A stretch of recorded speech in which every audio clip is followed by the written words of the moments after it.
Bonsoir à toutes et à tous, j'espère que vous allez bien. Je vous retrouve dans cette vidéo pour faire le bilan de mes lectures du mois d'avril.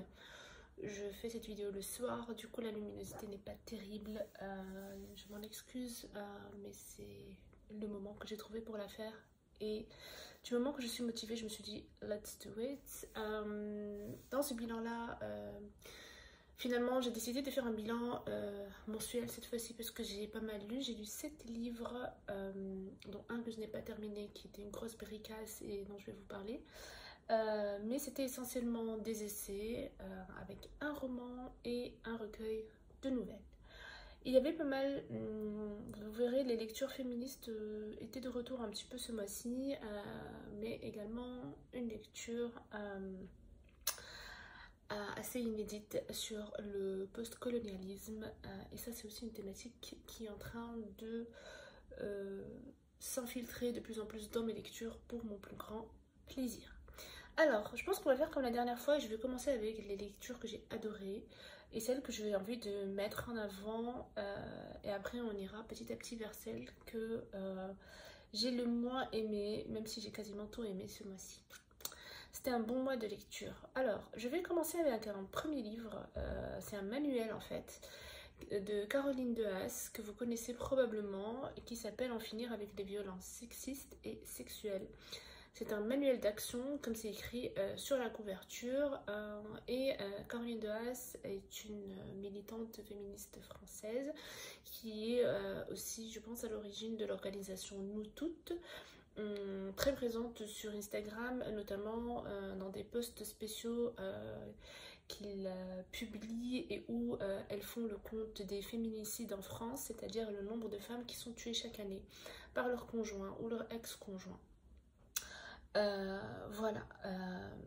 Donc c'est un manuel qui est très bon. C'est un petit livret en fait qui est très très pratique. Ce qu'il faut savoir, c'est que Caroline Dehaas, avec son association, son organisation, elles organisaient aussi pas mal en fait de formations pour pas mal de femmes et pas mal d'institutions et par rapport à comment en fait identifier les violences sexuelles et sexistes, comment réagir, comment accompagner les victimes, comment les écouter, etc. Comment gérer ces situations, que ce soit dans un milieu professionnel ou dans un milieu personnel. Et elle a retranscrit un petit peu tout ça en fait dans ce manuel là. Donc elle nous donne vraiment des pistes et une boîte à outils en quelque sorte sur comment agir, comment gérer ces situations là dans différents milieux. Je pense qu'elle avait aussi une sorte de cabinet de formation ou de consulting sur les questions liées au genre, et aux violences sexistes et sexuelles, aux agressions,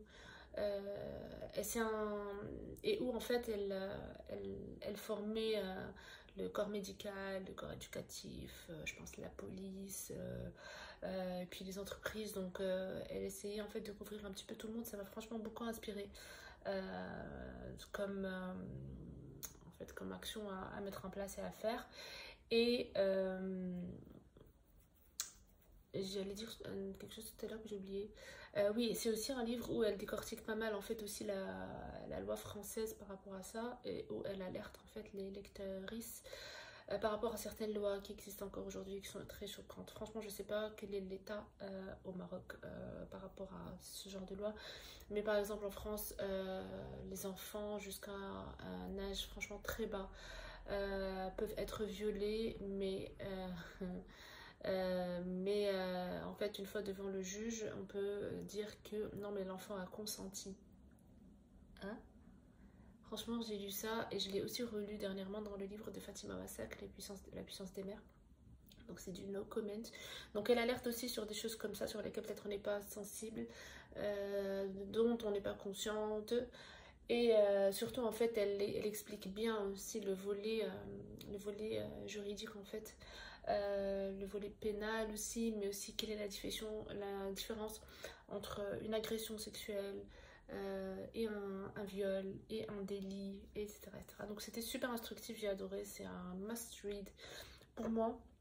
Et un petit guide à mettre entre toutes les mains.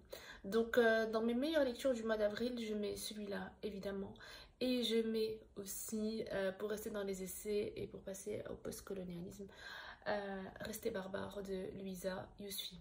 Franchement, j'avais pensé à faire une vidéo spéciale sur ce livre-là, mais il va falloir que je le relise, etc. C'est un petit livre, mais qui est tellement fort. Louisa Yousfi est une jeune française, je pense qu'elle est d'origine algérienne, et dans son livre Rester barbare, déjà le titre, juste en voyant le titre, on avait compris que ça allait être génial. Et franchement, le livre, pour une fois, correspondait parfaitement à ce que j'avais imaginé qu'il aurait en fait comme contenu. Rester barbare, dans Rester barbare, Louisa Yousfi, je vous avais aussi parlé en fait, tout de suite dès les premières pages, j'avais partagé avec vous mes réflexions sur Instagram, et ça généralement c'est un très bon signe par rapport à ma lecture, donc c'est le signe pour savoir que ça va être une superbe lecture. J'avais aussi partagé pas mal d'extraits avec vous. Rester barbare, en fait, le livre commence par Louisa Yousfi qui nous parle de Khatib Yassine, qui disait que il avait beaucoup de choses à exprimer, mais pour pouvoir le faire, il a fallu qu'il ne soit pas aussi cultivé qu'il l'était, quelque chose comme ça. Et qu'il fallait des fois revenir un peu à son état barbare pour pouvoir dire les choses telles qu'elles sont et telles qu'on voudrait les dire. En fait, dans son livre Rester barbare, c'est tout simplement, même si c'est un livre qui n'est pas du tout simple, elle-même, quand elle le présente, une fois j'avais lu sur son Instagram où elle avait dit est-ce que j'ai compris, est-ce que j'ai enfin compris ce que j'ai écrit? Je ne suis pas sûre. Donc, et franchement, j'ai l'impression que les rencontres qui se passent avec elle ont l'air franchement du très haut niveau. D'ailleurs, c'est bien la première fois, j'ai l'impression, où je vois la Fabrique Édition partager autant d'extraits de rencontres avec une de leurs autrices. Ou alors c'est sur le compte de l'autrice lui-même que je vois ça, mais en tout cas ça a l'air de très très bien se passer. Dans Rester barbare, alors de quoi ça parle? En fait, elle va revenir sur cette notion de barbare,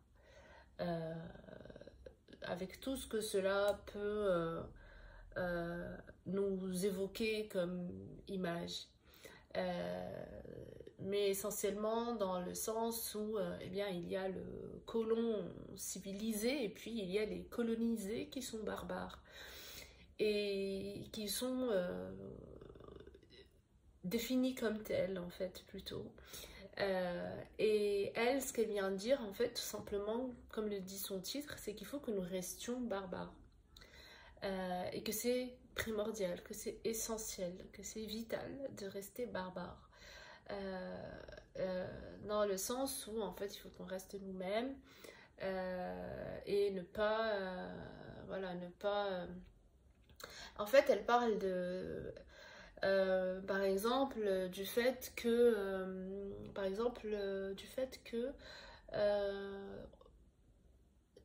le fait d'aller par exemple en fait le fait d'être colonisé ou des ex-colonisés, et le fait d'avoir hérité cette culture occidentale, cette culture blanche, soi-disant universelle, on a tendance donc à essayer de ressembler le plus possible à cette image qu'on nous a donnée de l'universel, du civilisé, etc.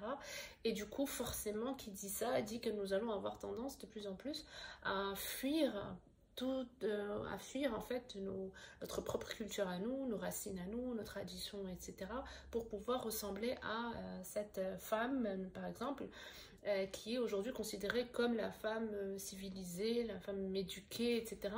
Bien sûr considérée par l'Occident, donc définie par l'Occident comme telle. Donc on va toutes essayer de devenir cette femme-là. Cette femme-là, c'est peut-être, je sais pas moi, la femme qui est habillée d'une certaine manière, qui consomme surtout d'une certaine manière, consomme tout d'une certaine manière, que ce soit la culture, que ce soit tout le reste qui va ressembler à une certaine image, voilà. Et que des fois, en fait, on en vient limite à mépriser nos origines et nos traditions, etc. Et voilà, à les renier, et ainsi de suite. En fait, il y avait pas mal de passages qui étaient hyper percutants dans son livre, qui était assez explosif aussi. Elle a parlé de pas mal de choses, elle a parlé de ça, elle a parlé de rap, elle a parlé de Booba, elle a parlé de pas mal de choses en fait. Elle a illustré à chaque fois cette notion de barbare, de barbarie, qui revient notamment chez cette génération d'immigrés postcoloniaux. Pardon. Voilà, là j'ai du mal à vous en parler la vérité, mais c'est une lecture que je recommande à fond. Et je pense que ça intéressera notre génération en tout cas, que nous soyons toujours dans nos pays d'origine ou que vous soyez, que vous viviez à l'étranger, voilà, ou que vous soyez fils d'immigrés et filles d'immigrés, ça sera très intéressant. Et c'était super d'avoir en fait le point de vue d'une jeune femme sur le sujet. C'est un livre qui est assez philo quand même, c'est un livre qui est assez philosophique, assez complexe dans le sens où c'est pas mal de réflexions qu'elle s'est faites avec elle-même en fait et qu'elle a essayé de retranscrire. Je pense que c'est pour ça qu'elle aussi elle dit est-ce que j'ai compris ce que j'ai écrit, parce que c'est assez complexe en fait et que des fois on a l'impression voilà, qu'elle dit les choses comme elles viennent mais sans trop réfléchir, mais en même temps c'est très réfléchi, donc il ne faut pas mal interpréter ce que je dis, c'est même très très bien, enfin très réfléchi. Et des fois il faut prendre le temps et réfléchir encore plus pour essayer de comprendre en fait où elle veut en venir. Il y avait des fois des passages qui étaient un peu compliqués, j'ai l'impression pour moi, mais grosso modo c'était abordable, c'était compréhensible, c'était très bon, voilà, je le recommande. Au moment de sa lecture, je me disais même que ce serait peut-être ma meilleure lecture de l'année, donc c'est dire, parce que c'était aussi la première lecture où je vois ce message-là qu'il faut rester barbare. C'est assez provocateur. Vous savez que j'adore ça. Et c'est très bien réfléchi, comme j'ai dit, c'est très bien fait. Donc voilà, c'était les 2 essais que j'ai adorés au cours du mois d'avril. Après, il y avait un recueil de nouvelles que j'ai adoré au cours du mois d'avril. Ça s'appelle Ce que nous avons perdu dans le feu de Mariana Enriquez. Je ne connaissais pas du tout cette autrice. Je l'ai découverte sur YouTube parce que plusieurs personnes parlaient de son roman, qui est un pavé. Je ne sais plus comment ça s'appelle, mais il est dans ma liste, il est sur ma liste maintenant pour le lire aussi. C'est juste que c'est un pavé, du coup j'hésite. Mais tout le monde en parle comme un livre vraiment extraordinaire, un genre d'ovni, etc. Et je sais pas pourquoi dans ma tête je me dis que ça va être un petit peu de la même qualité, même niveau de qualité que Venus Poker que j'avais adoré de Ricardas Cavalis et que j'ai jamais lu un roman pareil depuis. Donc, mais déjà là, le recueil de nouvelles était magnifique. L'autrice est argentine, je crois. Toutes les nouvelles se déroulent en Argentine, il me semble. Ce sont des nouvelles qui sont super bien écrites et qui ont la particularité de nous plonger en fait, de nous happer dès la première phrase. Moi j'adore les premières phrases dans la fiction. Et même quand j'essaie d'écrire avant, pas de la fiction, mais peu importe quel genre en fait, à chaque fois la partie que j'adorais le plus c'était les premières phrases, c'était le début, j'adore ça. J'adore en fait trouver des phrases justement qui vont faire plonger le lecteur ou la lectrice dans le truc tout de suite, qui va intriguer tout de suite et qui va emporter tout de suite. Et elle réussit vraiment à faire ça avec toutes ses nouvelles. Je les ai adorées toutes. Et en fait, ce sont des nouvelles où il y a un peu d'horreur, un peu de glauque des fois.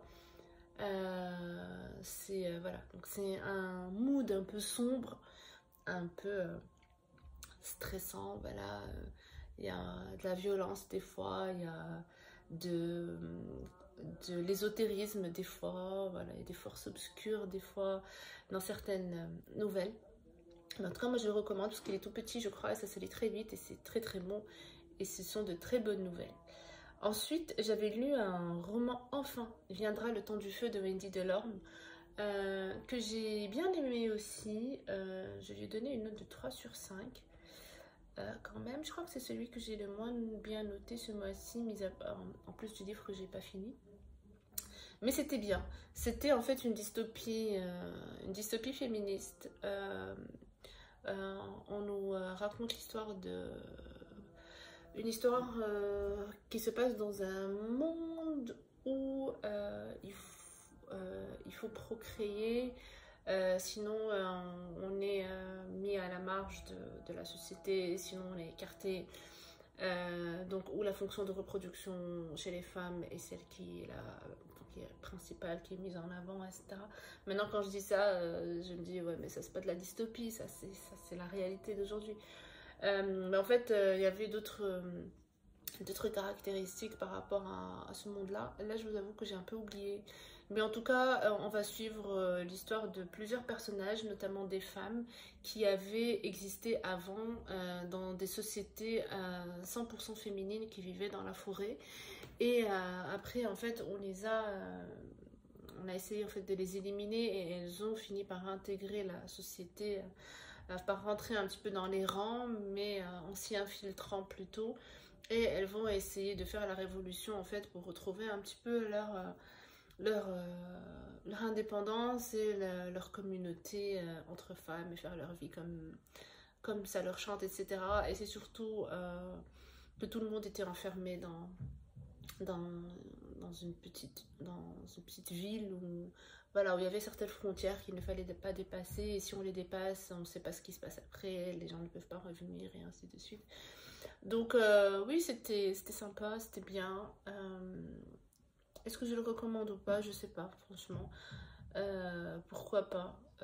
Si ça sujet vous intéresse. De toute façon, ça se lit vite, donc ça prend pas beaucoup de temps à lire. Mais voilà, c'était une bonne lecture et puis c'est tout. Sinon, j'ai aussi lu Une guerre mondiale contre les femmes. Alors, ça s'appelait Une guerre mondiale contre les femmes, des chasses aux sorcières, au féminicide de Silvia Federici. J'avais déjà lu un autre essai de cette autrice. C'était le féminisme. C'était le capitalisme patriarcal. Voilà, qui était assez compliqué à lire. Et là, avec Une guerre mondiale contre les femmes, il est beaucoup plus facile à lire, plus abordable que le capitalisme patriarcal. C'est un ensemble en fait d'articles et d'essais d'articles qu'elle avait écrits par rapport à ce sujet-là.